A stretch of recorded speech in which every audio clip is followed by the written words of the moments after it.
Es una línea vital para el transporte y conexión de la Costa del Sol y el resto del país, y sigue cerrada desde hace varias semanas por diversos problemas, siendo ahora el más acuciante el derrumbe de un talud en Álora, y por fin Adif ha puesto una fecha para su reapertura, todavía lejana, y que te cuento en este vídeo.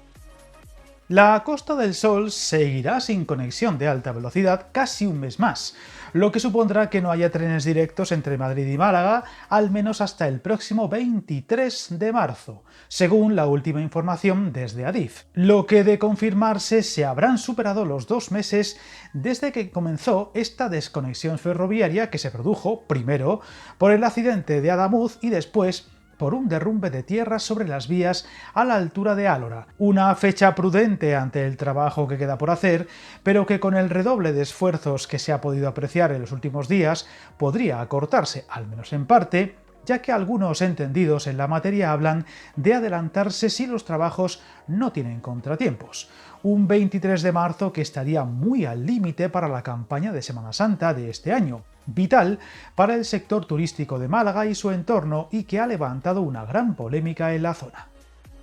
Esta nueva fecha suma incertidumbre tras hablarse en su día de que la línea volvería a estar operativa a comienzos de marzo, cosa que ya no será posible y que llevó a las tres compañías, Renfe, Iria y Wigo, que no operan desde el pasado 18 de enero, a vender billetes para viajar a partir del domingo 1 de marzo, y ahora se han visto obligadas a dar marcha atrás e incluso a tomar una tajante decisión desde Irio, tras anunciarse un ERTE hasta aclarar el calendario de retorno del servicio y al consiguiente enfado de las compañías por la incertidumbre y el verse obligados a cancelar los billetes que ya se habían comprado desde el 1 de marzo.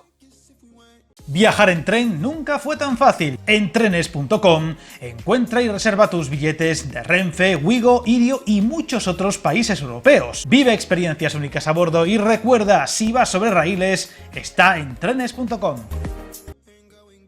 La clave de estos retrasos está principalmente en la caída del muro de contención a la altura de Álora, que se produjo el miércoles 4 de febrero durante el episodio más fuerte de la borrasca Leonardo en la provincia y que impidió que servicios que sí operaban, como los AVAN con Granada, Córdoba o Sevilla, se sumaran a los de largo recorrido que seguían sin poder circular por las obras en Adamuz. Un tramo que reabrió hace pocos días, pero solo hasta Sevilla, Cádiz o Granada, pero no más allá de Antequera. Un desprendimiento de gran volumen que por fortuna no causó problemas a ningún tren, pero que ha mantenido a Málaga y la Costa del Sol aislada por tren desde entonces. Unos trabajos que tras varios días sin apenas respiro por las intensas lluvias han comenzado a coger ritmo e intensidad y a implementarse diversos turnos para acortar en la medida de lo posible lo mucho que queda por hacer para su restitución, dado el considerable daño causado y que es muy visible en grabaciones como las que podéis estar viendo, difundidas por el diario Málaga Hoy, obras iniciadas el 16 de febrero. De esta forma, sin trenes directos con Madrid u otras localidades con conexión por alta velocidad, la única opción es con el plan alternativo de Renfe, que se puso en marcha el 18 de febrero y que supone un viaje de más de 4 horas y 15 minutos, que se realiza con autobuses desde la estación ferroviaria María Zambrano hasta Antequera, y desde ahí se retoma con trenes. Un problema que se suma al otro incidente en la línea, el de uno de los túneles de Abdalajís, que sigue con sus obras para restablecer la circulación por ambos tubos. La última información sobre la marcha de estas complejas obras para corregir las filtraciones de agua aparecidas en julio del año pasado es que las obras continúan al ritmo adecuado y se mantiene la idea de terminarlas en 6 meses, lo que de confirmarse podría suponer la reapertura del túnel cerrado en el próximo mes de mayo, aunque ya muchos ponen en duda esa fecha por la complejidad añadida de las lluvias de este año y la dificultad de las obras a realizar, por lo que no sería de extrañar que haya que esperar al verano para su restablecimiento total. De hecho, en enero se registraron nuevas filtraciones que podrían no solo confirmar ese retraso para su reapertura, sino el encarecimiento extra de una obra que ya supera los 4,5 millones de euros.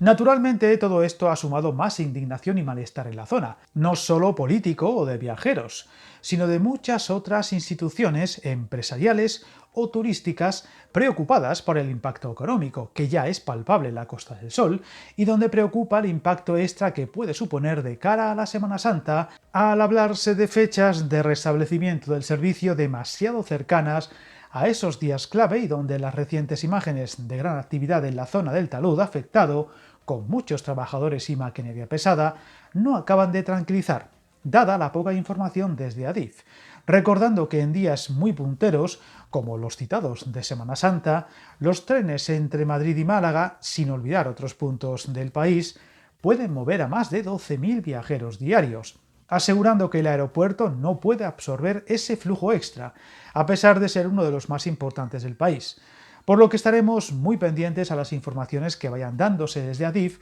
sobre la marcha de estas obras y la confirmación de la fecha del 23 de marzo de la recuperación de esta línea que últimamente, directa e indirectamente, está siendo noticia demasiadas veces por infortunios y problemas y en la que esperemos que pronto tengamos buenas noticias que contar. Suscríbete al canal y recuerda, hasta el camino más largo se inicia con un primer paso.